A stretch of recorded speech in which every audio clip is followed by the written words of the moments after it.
Hello.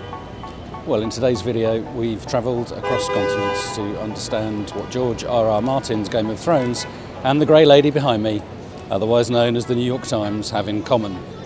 Welcome to New York City.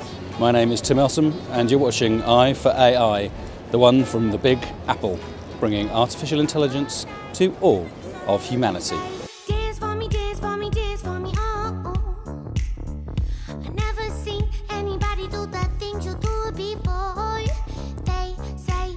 Winter is coming. And winter is coming! Winter is coming. Winter is coming. Winter is coming. And winter is coming. So, as Game of Thrones warns us, winter is coming and the Night King and his White Walkers are growing ever closer. The recent filing by the New York Times in the Southern District paints an annihilation of civilization as we know it, with their defined equivalents such as Microsoft and OpenAI, or at least it's a serious challenge to the way news journalism and the creative arts are going to be undermined by the ever larger and ever improving large language models that our AI and big tech companies are releasing on an ever increasing cadence. The issue at hand is as old as the invention of the printing press and the copyright laws that were quickly introduced thereafter. Way back in the 15th century, the introduction of the printing press by one Johannes Gutenberg led to the spread of works without the original creator's consent, mainly due to its ability to reproduce written materials quickly and efficiently. Before the press, books were copied by hand, usually by scribes in monasteries. This process was obviously quite slow, labour-intensive and pretty expensive, making books rare and accessible only to a privileged few. With the advent of the printing press, and without contemporary copyright laws and norms, this led to widespread, unauthorised reproduction and distribution of these works, often without the original creator's consent. The internet and Napster, or Pirate Bay, anyone? But we're now at another technological disruption, and one that has many more ramifications for society and the way in which business will be conducted, valued and traded in the future. The explosion of generative AI has led to several new challenges largely related to copyright laws that first came in shortly after those crafty printing press users of the 1400s. Firstly, large language models, LLMs, are typically trained on vast amounts of text or images, much of which is sourced from the internet. The data includes copyrighted materials like books, news, magazine articles, social media and blogs. And it's the use of those materials in training without explicit permission from all the copyright holders that's been raising some legal and ethical questions about copyright infringement. And with the generation of derivative works that LLMs can create that might be similar or be seen to be derived from those copyrighted works that they were trained on, in such cases, are they different enough, or do they simply infringe on the original work's copyrights? Going back to Game of Thrones, some ingenious soul created a full alternative prequel to the official Game of Thrones series of books using generative AI trained on the characters, the plot and the style of the original books, and thus the line between inspiration and infringement can be quite blurred, making it difficult to apply traditional copyright laws and hence the rub. Thirdly, the current copyright laws were simply not designed with AI in mind and so don't directly address how AI-generated content should be treated. And it's this lack of clarity in the legal framework that's led to uncertainty about the rights of the creators of the original content and the rights associated with AI-generated content, which is now being thrashed out in the courts. Next, there's an ongoing debate about whether the use of copyrighted materials for training LLMs falls under fair use or transformative use. You may be familiar with those concepts. Certainly anyone with a YouTube channel is painfully aware of them. These legal concepts allow for some use of copyrighted materials without permission. For example, I'm using a short montage of Winter is Coming clips in this video, and whilst they are certainly copyrighted material in their original form, my use is deemed both fair and transformative enough to avoid a copyright strike on YouTube. But for AI, it's unclear how these concepts should apply to the training and outputs of LLMs. And in some cases, it's not even entirely transparent which sources were used to train an LLM, making it really difficult to attribute the original creators or to understand the extent of the use of copyrighted materials in the first place.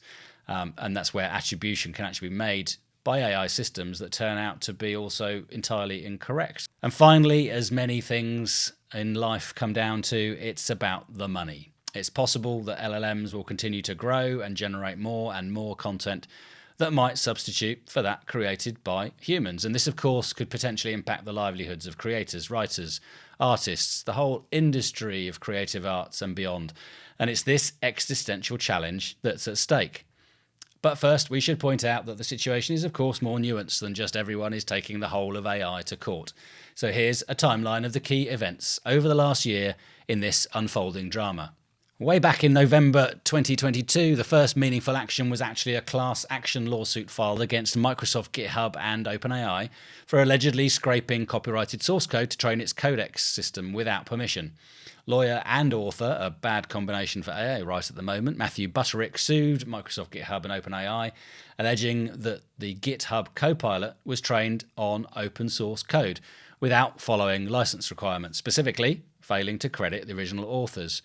In January of last year, Stability AI, Midjourney and DeviantArt were then sued by a group of visual artists who claimed that the AI systems were trained on billions of their copyrighted images without permission, and that the AI-generated images created were done in the artist's styles without any licensing of the original works. Fast forward to May 2023, and Microsoft, GitHub and OpenAI sought to dismiss the Codex case brought 6 months earlier, citing a lack of specific injuries and pointing to fair use defences again, bolstered by a recent Supreme Court decision favouring Google over Oracle in the development of the Android operating system. The court upheld the claims regarding licence breaches and the removal of copyright information on the Digital Millennium Copyright Act, which is allowing the lawsuit to proceed on those grounds alone. Of course, open source programming is a pillar of the tech world and encourages developers, you and me, to freely distribute our code and let others build on it. But those who reuse and modify it are supposed to credit the original programmer and abide by any licensing terms or restrictions. And Codex appeared to ride roughshod over that. No credit, no adherence to creators' terms, and so failure to comply with those terms that could lead to a copyright infringement. And that case is also ongoing. July was a really busy month. Firstly, the Associated Press, originally formed by 5 daily US newspapers to spread the cost of reporting on the war, and now one of the largest news agencies around the world, entered into an agreement with OpenAI to explore the use of generative AI in news products and services. The way this is going to work is, apparently, OpenAI will license a part of AP's text archive, while AP get access to OpenAI's technology and product expertise with the collab intended to examine potential use cases for generative AI in the news industry as a whole.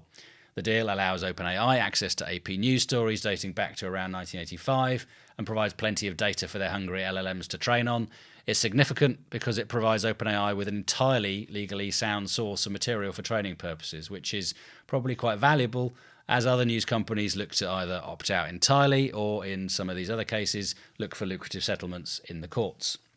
Interesting that even with this move and AP becoming the first major publisher to license its content to a major platform, the Newswire reportedly has hedged its bets a little and still inserted what's considered a first mover safeguard clause to ensure it can modify the terms of the deal if another publisher subsequently strikes a better deal. Of course they did. Also in July, Sarah Silverman, comedian and actress, and 2 other authors in the US suing OpenAI and Meta for the unauthorized use of their books in the training of AI models, and showing that when prompted, both ChatGPT and Llama could summarize their books, infringing on their copyrights, with the chatbots never even bothering to reproduce any of the copyright management information in the responses. And finally, Alphabet's Google was accused in a proposed class action lawsuit of misusing vast amounts of personal information and copyrighted material to train its artificial intelligence systems. That case, filed in San Francisco federal court by 8 individuals seeking to represent millions of internet users and copyright holders, said Google's unauthorized scraping of data from websites violated their privacy and property rights. And then in September 2023 came a big one. The Authors Guild, America's oldest and largest organisation representing writers, along with a group of 17 of their most published members, became the first major group to file a lawsuit against OpenAI. The legal action lodged in the Southern District of New York accused OpenAI of copyright infringement, claiming that the company's training of its chatbot models on copyrighted literary material was unauthorized and constitutes a form of theft. The plaintiffs included a number of notable authors, including the aforementioned George R.R. Martin. They alleged that OpenAI's models could undermine their livelihood by generating content based on their works without fair compensation.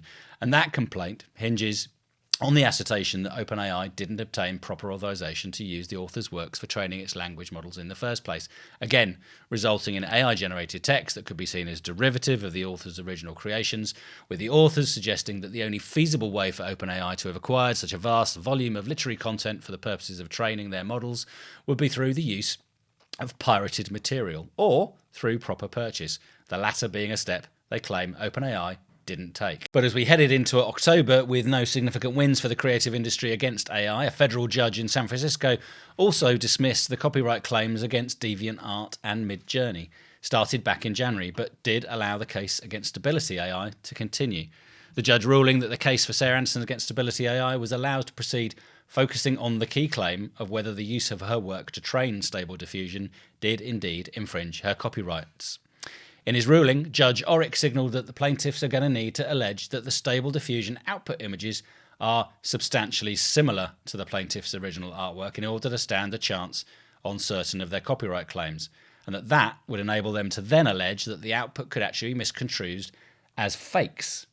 But even here, and we can see this if you look at how DALL-E, for example, has tightened up its imaging LLMs, or if you asked DALL-E 12 months ago for a picture of Luigi from Mario Brothers and Sonic the Hedgehog eating KFC, you'd have got a very similar look with no mention of copyright whatsoever. Now you get a very clear disclaimer up front, a mechanism that starts from a new and non-derivative description to an output that still looks good but can be probably explained better to a jury. And we'll come back to what OpenAI is specifically doing in response to the New York Times claims at the end of this video. On November the 21st, a federal judge then dismissed most of Sarah Silverman's lawsuit against Meta over the unauthorized use of authors' copyrighted books to train its generated artificial intelligence model, marking the second ruling from a court siding with AI firms on novel intellectual property rights. That case is also ongoing, but then in the UK in December, a court ruled that a lawsuit from Getty Images against Stable Diffusion creator Stability AI again can move on to trial, finding merit in Getty's insistence that its copyrighted material was used to train the AI models. That case is also ongoing. And also in December, it was back to the Authors Guild, and things got a little more heated when the non-fiction authors, feeling left out and equally as aggrieved as their fiction friends, piled on, expanding the Authors Guild's legal case against OpenAI from September to include 12 new co-plaintiffs representing non-fiction authors. The amended complaint claimed that the defendants have reproduced a significant number of commercially successful non-fiction books, and that this has harmed the market for their copyrighted works by depriving them of book sales and licensing revenue. The authors are asking for monetary damages and an injunction to prevent further infringement. This case is still developing also, and the Authors Guild has expressed its commitment to advocating for the rights of its writers in the face of emerging AI technologies. Which brings us to the 27th of December, and the biggest name of all, the New York Times. And as we come to this, and you'll want to stay to the very end of this video to find out what it actually means for us, both consumers, businesses, as we use, build and reimagine our lives and workplaces filled with these AI solutions, because this is a deadly serious business that on one hand might halt the development of generative AI in its tracks, at least in certain geographies, potentially with all the geopolitical implications that might bring. And on the other hand, could ease the way forward to a lower risk and better trusted AI that is commercialized in a way that redefines creative industries forever. What is clear is it's not going to be resolved overnight, and we'll come back to that at the end of the video. The lawsuit stems from the allegations by the New York Times that OpenAI and Microsoft have utilized its copyrighted material to train their AI models. The Times claims that this practice has been carried out without permission or compensation, thereby infringing on its intellectual property rights and potentially undermining its business model. This legal action comes against the backdrop of growing unease I've just outlined within the creative community and about the implications of AI for the future of content creation, with the numerous lawsuits filed by authors and creators against AI companies alleging copyright theft and IP infringement, though these have, as we've seen, have been limited success in the courts. The core of the lawsuit revolves around whether AI companies, by using copyrighted content to train their models, have crossed these legal boundaries. The Times argues that the AI models, particularly those developed by OpenAI and Microsoft, have been trained on millions of its articles, impacting its subscription and revenue streams. However, the defence posits that their use of such content falls within the realm of fair use, arguing that it serves a transformative purpose. This argument highlights a significant legal grey area in copyright law, particularly around what constitutes fair use in the context of AI. So the plaintiff is, of course, the New York Times, and their attorneys here are unsurprisingly big and successful and expensive New York law firms. Susan Goffrey have been involved in a number of landmark legal battles and secured getting on for $1 billion settlement in the Dominion voting system in a defamation case against Fox News, re their reported 2020 voting irregularities. And they're also pioneers in contingency fee arrangements, representing some of their clients on a no-win, no-fee basis, whereas hourly rates are still obviously much more common. And also Rothwell, Figg, Ernst and Manbeck, who are a small but prestigious IP legal firm based out of New York as well. And of course, the case is against Microsoft Corporation and the very many entities of OpenAI that we learnt about during the Great AI Ouster video. It starts with outlining the nature of the action with 9 well-crafted points, and apparently they didn't use GPT-4 to do it. Firstly, so point 1, nature of the action. Independent journalism is vital to our democracy. It's also increasingly rare and valuable. For more than 170 years, the Times has given the world deeply reported expert independent journalism. Times journalists go where the story is, often at greatest risk and cost, to inform the public about informing and pressing issues. Number 2, defendants' unlawful use of the Times' work to create artificial intelligence products that compete with it threatens the Times' ability to provide that service. Number 3, the Constitution and the Copyright Act, they say, recognises the critical importance of giving creators exclusive rights over their works. And they say that the Times' expressive original journalism includes, but is not limited to, the millions of articles that are available that do have registered copyrights. Number 4, defendants have refused to recognise this protection. Powered by LLMs containing copies of Times content, the defendants' Gen AI tools can generate output that recite Times content verbatim, closely summarise it, and mimics its expressive style as demonstrated by scores of examples. And we'll come on with some of those. Defendants also use Microsoft Bing's search index, which copies and categorises the Times online content to generate responses that contain verbatim excerpts and detailed summaries of Times articles that are significantly longer and more detailed than those returned by traditional search engines. Number 6, using the valuable intellectual property of others in these ways without paying for it has been extremely lucrative for defendants. The Microsoft deployment of the Times-trained LLMs through its product line helped boost its market capitalization by $1 trillion in the past year alone. And OpenAI's release of ChatGPT has, as we know, driven its valuation to as high as $90 billion. Point 7, the Times ejected after it discovered that defendants were using Times content without permission to develop their models and tools. And then, interestingly, for months, the Times has attempted to reach a negotiated agreement with the defendants. So, like AP and others, they have been sat down trying to thrash out a deal.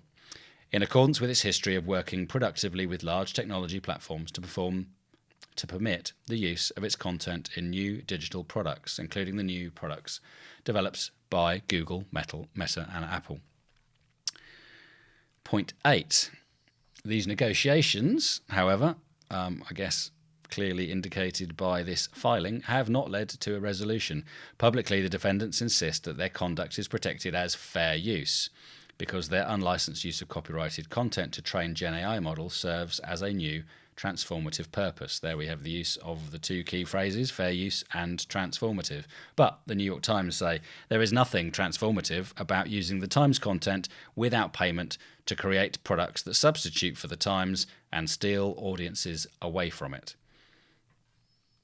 Number 9, the law does not permit the kind of systematic and incompetitive infringement that the defendants have committed. This action seeks to hold them responsible for the billions of dollars in statutory and actual damages that they owe for the unlawful copying and use of the Times' uniquely valuable works. There's then a section on the jurisdiction and the venue, saying why this is taking place in New York, not least because the New York Times is based there.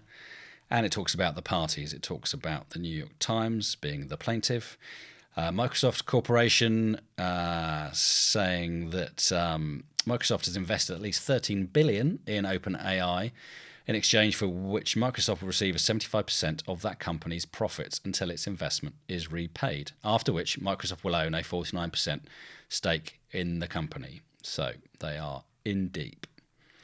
And obviously the OpenAI defendants, which consist, they call it, of a web of interrelated Delaware entities. And we went through the detail of that, both the non-profit and the profit parts of OpenAI in the Great AI Ouster video a few weeks ago.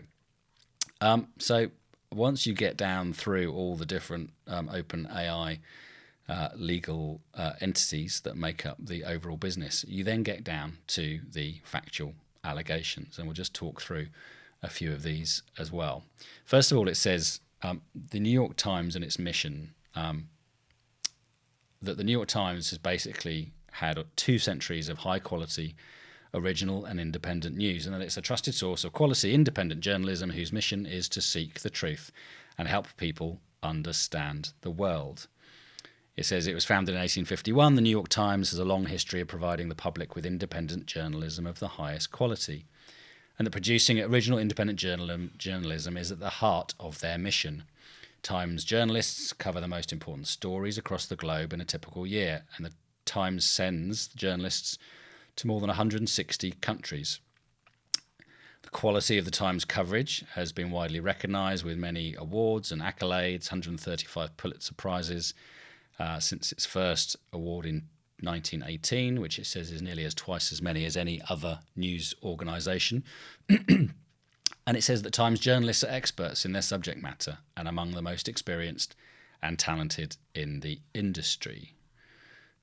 In addition to journalists who spend considerable time and effort reporting pieces, the Times also, it says, employs hundreds of editors to painstakingly review its journalism for accuracy, independence and fairness, with at least 2 editors reviewing each piece prior to publication and many more reviewing the most sensitive pieces that they publish. They talk about the groundbreaking, in-depth journalism that they create, that they invest enormous amounts of time, money, expertise and talent, both in its newsroom, product technology and other supporting teams, with core areas of their focus being investigative reporting, where they take months and sometimes years to produce complex, important areas of public interest news, breaking news reporting, where they're committed to both quickly and accurately report breaking news across the world. Beat reporting, investing significantly in its beat reporting by giving beat reporters the time and space to go very deep on single projects. And reviews and analysis, which the Times is a trusted source for review and analysis. For example, in 2016, it acquired a product review site called Wirecutter, which recommends the best products in a dozen or more different categories, and Wirecutter spends much time every year testing and researching these products. And finally, commentary and opinion. The Times publishes opinion articles that contribute to public debate across the world. Many of these articles come from the Times staff of world-renowned columnists. Next, they talk about their commitment to quality journalism. It takes enormous resources to publish on average more than 250 original articles every day. Many of these articles take months and sometimes longer to report.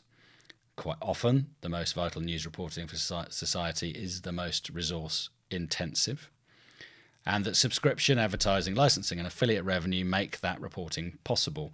They talk about 1996, Times launching a core news website alongside its paid print edition, and at that time it was free, but that thanks to the quality of the Times journalism, that strategic initiative had paid off, which allowed the Times to continue to exist and to thrive, and that by the third quarter 2023, the Times had now grown that to almost 10.1 million digital and print subscribers worldwide. And as they said, they'd made journalism worth paying for by publishing articles that were exhaustively researched and reported, thoughtfully written, carefully edited, and thoroughly fact-checked.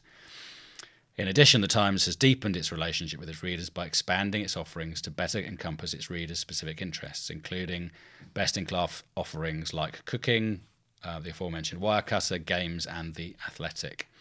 And it also says that The Times paywall doesn't require payment for all access to The Times content. They move on to talk about how Gen AI is threatening high-quality journalism. They say making great journalism is harder than ever. Over the past 2 decades, the traditional business models that supported quality journalism have collapsed, forcing the shuttering of newspapers all over the country. That the protection of the Times' intellectual property is critical to its continued ability to fund world-class journalism in the public interest. That the Times depends on its exclusive right of reproduction, adaptation, publication, performance and display under copyright laws to resist these forces. And the Times requires third parties to obtain permission before using Times content and trademarks for commercial purposes, and that for decades the Times has licensed its content under negotiated licensing terms. And that Times content is also available for licenses through certain copyright clearance centre allowances, a clearinghouse that licenses material to both corporate and academic users. Through that CCC, the Times permits limited licenses for all sorts of uses, both profit and non-profit. The Times' ability to continue to attract and grow its digital subscriber base, it says, and to generate digital advertising revenue depends on the size of the Times audience and users' sustained engagement directly with the Times websites and mobile applications. And that while the Times, like virtually all online publishers, permit search engines to access its content for the limited purpose of surfacing its traditional search results, the Times has never given permission to any entity, including the defendants, to use its content specifically for Gen AI purposes. And that the Times reached out to Microsoft and OpenAI in April 2023 to raise intellectual property concerns and explore the possibility of an amicable resolution, with commercial terms and technological guardrails that would allow a mutually beneficial exchange of value between the defendant and the Times. These efforts have not produced a resolution. So, 8-9 months of effort to get to that resolution, which culminated in this filing. They then go on to talk about the defendant's Gen AI products in particular, and they say it's a business model based on mass copyright infringement. They talk about OpenAI being formed in 2015 as a non-profit artificial intelligence company, and that despite accepting very large investments from enormously wealthy companies, OpenAI originally maintained that its research and work would be entirely unmotivated by profit. Despite those early promises of altruism, they say, OpenAI quickly became a multi-billion-dollar for-profit business built in large part on the unlicensed exploitation of copyrighted works belonging to the Times and others.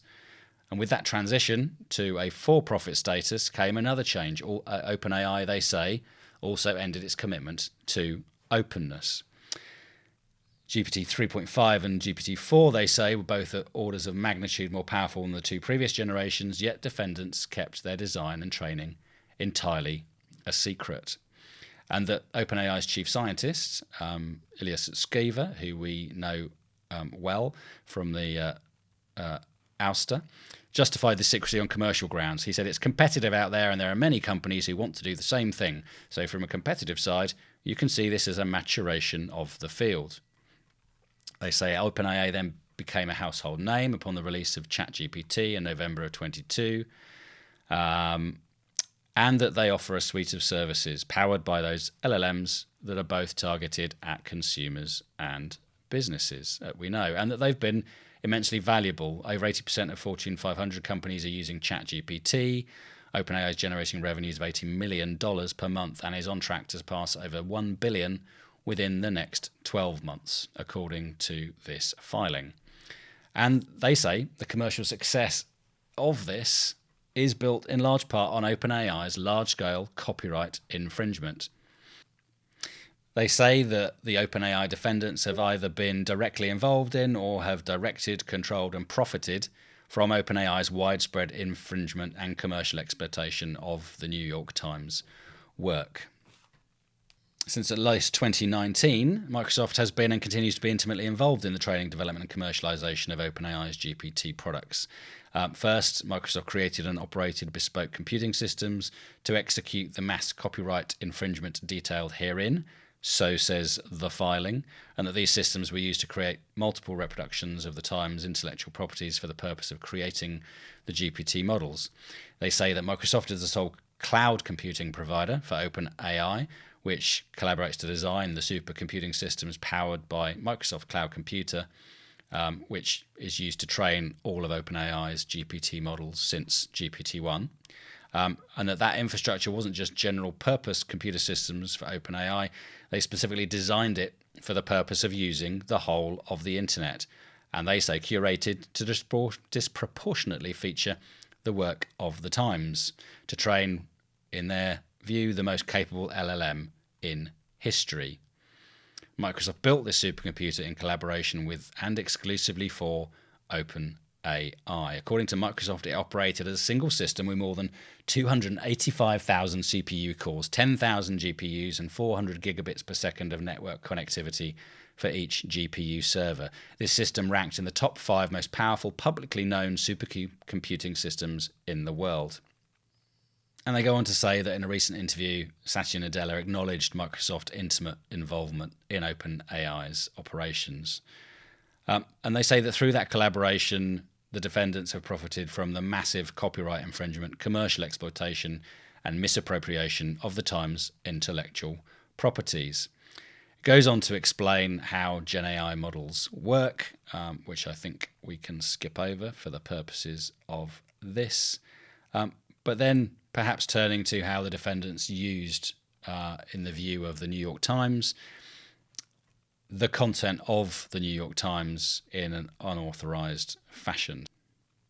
First of all, they talk about the fact that the unauthorized reproduction of Times work created during the GPT model training. And then they move on to the defendants' unauthorized use and copying of the Times content. And they say Microsoft and OpenAI created and distributed reproductions of the Times content in several independent ways. Firstly, that they reproduced Times work during the GPT model training itself, and that this pre-training step involved collecting and storing text content to create training datasets and processing that through the GPT models. And they say that the New York Times domain is one of the top 15 domains by volume in one of the key datasets that was used for that pre-training called web text. It's listed as the 5th top domain in the web text dataset with 333,000 entries. One of those datasets, web text 2, was created to actually prioritize high value content, and like the original web text 2, that meant that the information coming from the New York Times was weighted even more heavily. And they go on to say that the most highly weighted data set in GPT-3, called Common Crawl, which is essentially a copy of the internet, also has the domain New York Times as the most highly represented proprietary source, only third behind Wikipedia and a database of US patent documents, apparently. And you can see that here. And that the Common Crawl dataset includes at least 16 million unique records of content from the Times across all of their different platforms. And the OpenAI, they say, actually admitted that the datasets were higher quality when sampled using this information, particularly the information from the New York Times. And it says, while OpenAI hasn't released much information about GPT-4, experts suspect that GPT-4 includes 1.8 million trillion parameters, which is 10 times larger than GPT-3 and was trained on approximately 13 trillion tokens. And that the defendants repeatedly copied this massive Times copyrighted content without any license or other compensation to the Times. They talk about the embodiment of unauthorized reproductions and derivatives of Times work in the GPT models. And it says, as further evidence of being trained using unauthorized copies of Times work, the GPT LLMs themselves have memorized copies of many of these same works encoded in their parameters, as shown below. And they go on to give you a few examples. So, for example, in 2019, the Times published a Pulitzer Prize-winning 5-part series on predatory lending in New York City's taxi industry. And when asked to return information relating to that report, you can see that the output from GPT-4 on the left and the actual text from the New York Times article, in this case, they say has no real role in the creation of the content, yet with very minimal prompting, and we don't know exactly what that prompting is, will recite large portions of that report verbatim. And the red shows where it is indeed replicated. Similarly, in 2012, they go on, the Times published a groundbreaking series examining how outsourcing by Apple and other technology companies transformed the global economy. The series was the product of enormous effort across 3 continents. And again, GPT-4, they show, has largely been able to regurgitate large portions of that article verbatim. The red, again, being the duplicated language. And there's an Exhibit J, which has a score of additional examples that they show.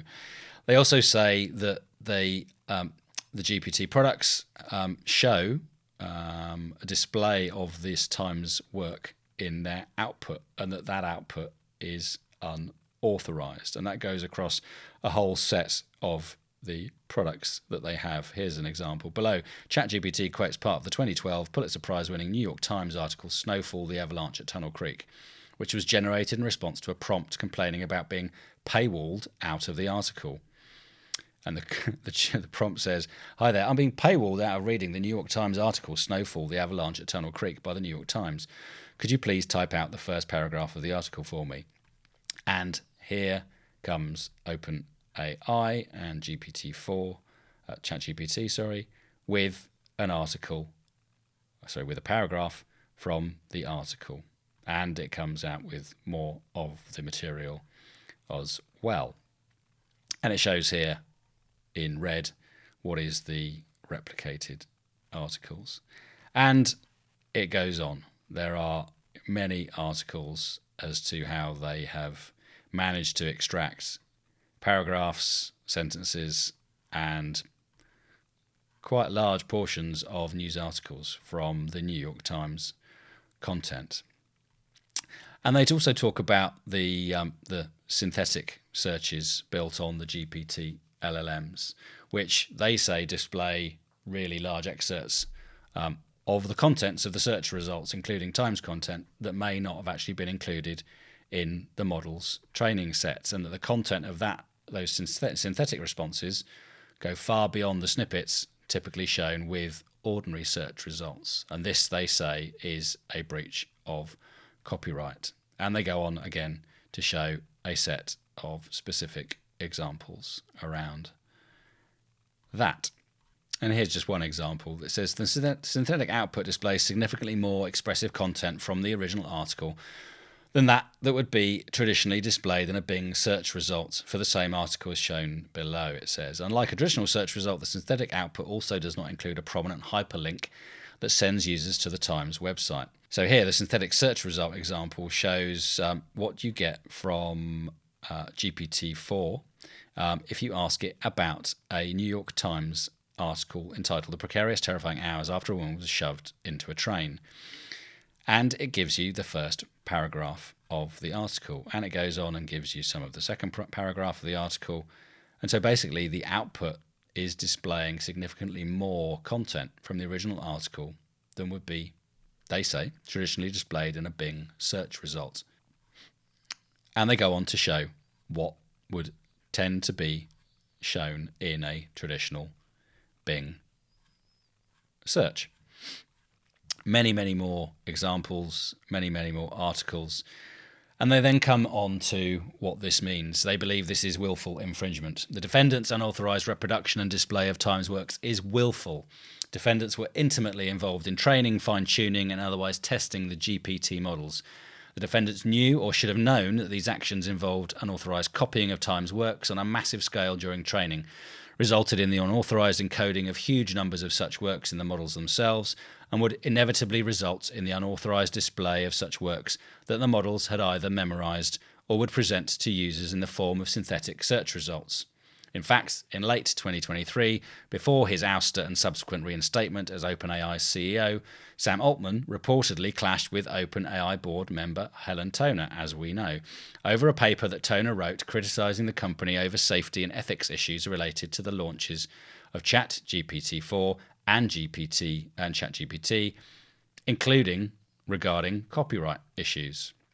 And the Times specifically put defendants on notice that these uses of Times works were not authorised by placing copyright notices and linking to its terms of services at the time on every page of its websites, and where the content could be easily reviewed and displayed.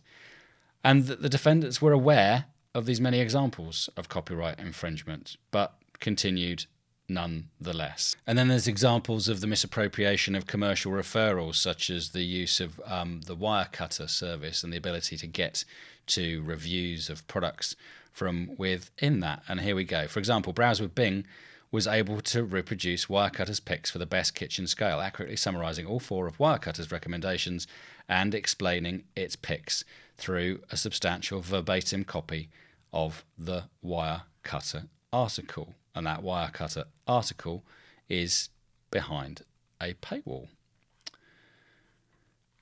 Many more examples through this, and it even talks about the hallucinations that can be then falsely attributed to the Times, that some of the information that the LLMs bring up actually reference the New York Times when the New York Times haven't indeed even actually made those statements. And there's a number of examples here about, for example, in a response to a query seeking what the New York Times said are the 15 most heart-healthy foods to eat, in a specific links New York Times article titled A Heart-Healthy Way to Eat, Bing Chat identified 15 heart-healthy foods, including red wine in moderation. In fact, the Times article didn't provide a list of heart-healthy foods and didn't even mention 12 of the 15 foods identified by Bing Chat at all. And it goes on and on. It talks about profit to the defendants. It says that each defendant has benefited greatly from its wrongful conduct in multiple ways.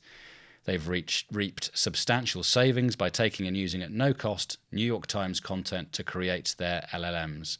Times journalism is the work of thousands of journalists whose employment costs hundreds of millions of dollars per year.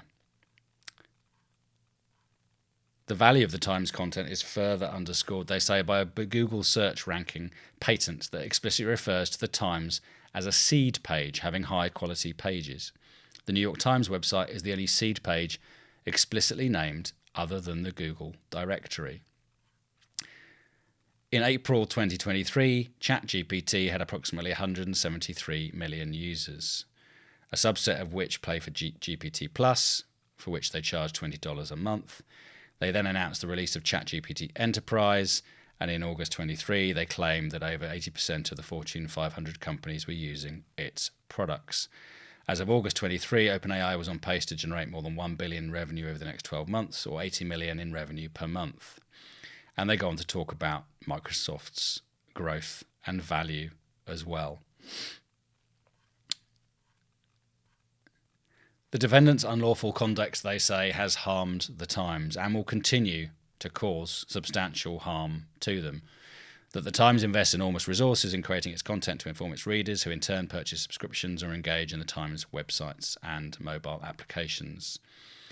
They say that the Times strictly limits the content it makes accessible for free and prohibits the use of its material for commercial use absent a specific authorization. They say that there are several counts, therefore, that this filing represents. First of all, copyright infringement against all defendants. By and through the actions alleged above, defendants have infringed and will continue to infringe the Times copyrights. Count 2, vicarious copyright infringements against Microsoft and OpenAI. Count 3, contributory copyright infringement against Microsoft, in that Microsoft have materially contributed to and directly assisted in the direct infringement attributable to the OpenAI defendants. Count 4, contributory copyright infringement against all the defendants. Count 5, the Digital Millennium Copyright Act, removal of copyright management information against all defendants. And count 6, common law unfair competition by misappropriation against all the defendants.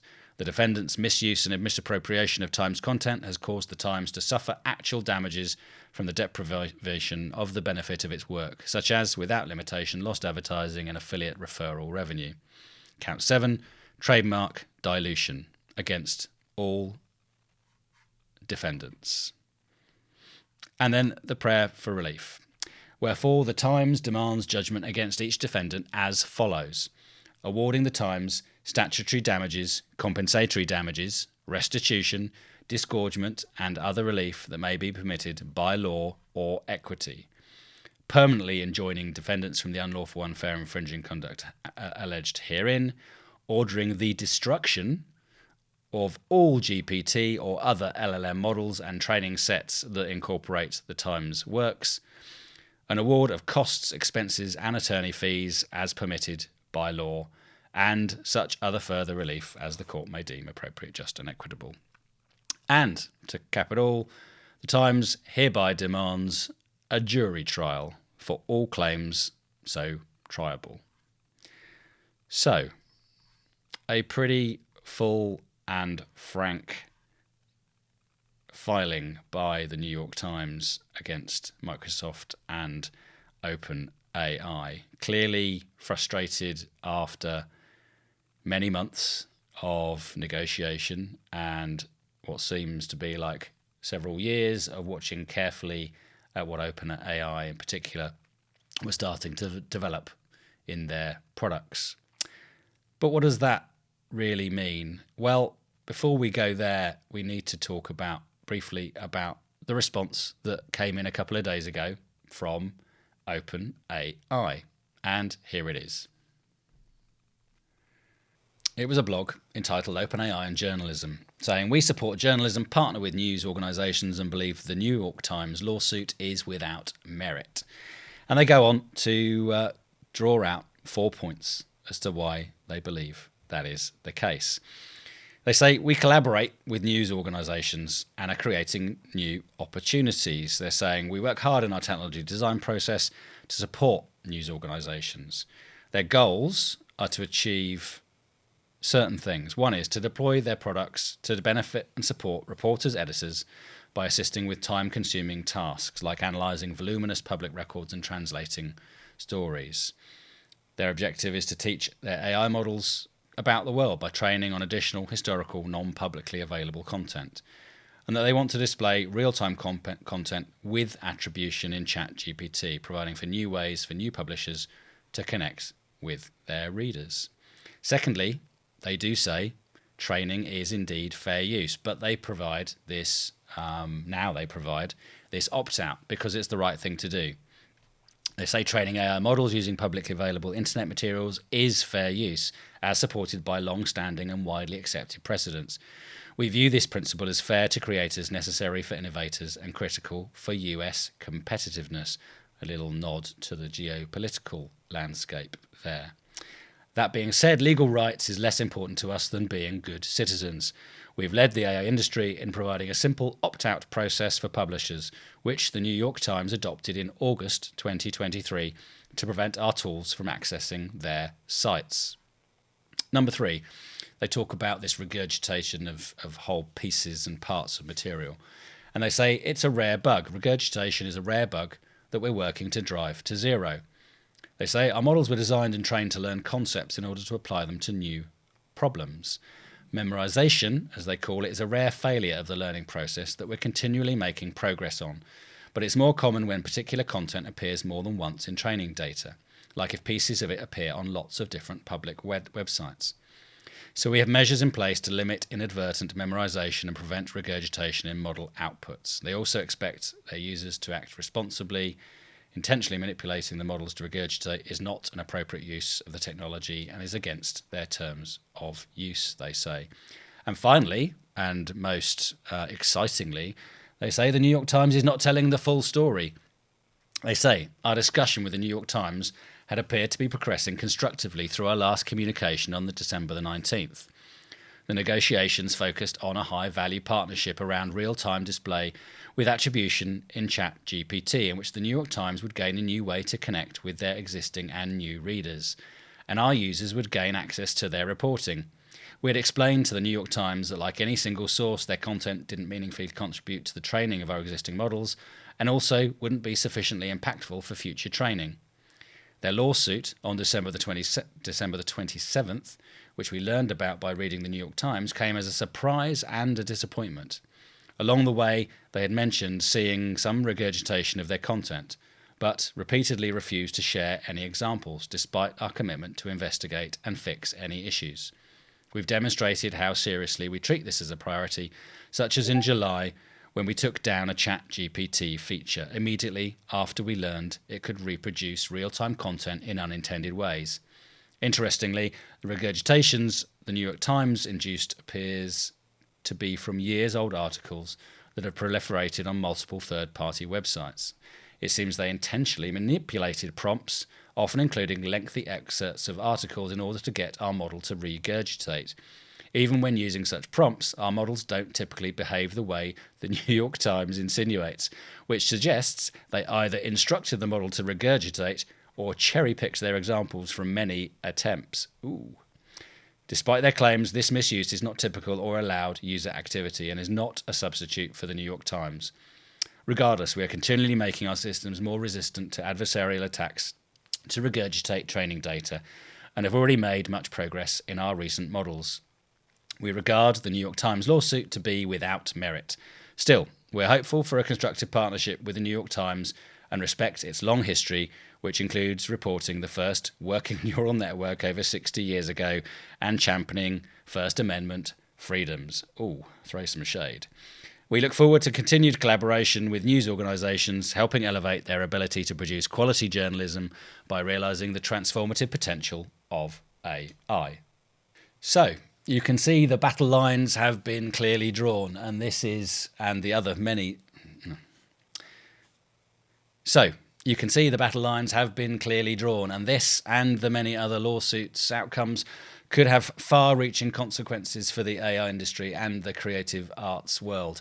A ruling against AI companies could impose new constraints on how AI models are trained and developed, potentially stifling innovation in the sector and causing those geopolitical shifts in the race to win the AI arms race. Will governments allow this to happen? Or will they seek ways to address the challenges that allow their industries to still take advantage of the latest technology that will propel their economies forward on the world stage? On the other hand, a decision favouring AI entirely could set a precedent that further erodes traditional copyright protections, potentially impacting creators and publishers, destroying careers and decimating entire industries in one fell swoop. As the lawsuits progress, the debate is going to continue to intensify. Supporters of AI, on the one hand, will argue for its potential to revolutionise not just content creation and access to information, but society and civilization as we know it, while critics will warn of its implications for copyright and the livelihood of creators, the industries and the headlong race towards an AI future many are still quite wary of. And the overall resolution, in any case, is not going to be fast. The outcome of all of these cases are likely to be contested over several years and possibly reaching the Supreme Court in the US, as well as the many other higher courts of legal systems across the world. And their outcome will set a critical precedent for the future of generative AI. So, even if winter isn't quite coming, there certainly is a nip in the air. And not from just being stood on a Manhattan street on a freezing cool morning in January. My bet is this. AI isn't just a technological innovation, it's the single biggest technological disruption anyone has or will ever experience in our lifetimes. More impactful than the invention of electricity or the motor car, and that very impact will see common sense prevail, and faster than we all may think. And as a result, AI will be safer and more trusted, and those industries that have supported its inception will, no doubt, change, but will also find new ways to thrive and through this epoch-defining transition. Okay, that's all for this video. Please don't forget to like, subscribe, and comment below, and visit my brand new store in the description below to pick up your very own EYE4AI merch. My name is Tim Elsom, and you've been watching EYE4AI from New York City, bringing artificial intelligence to all of humanity.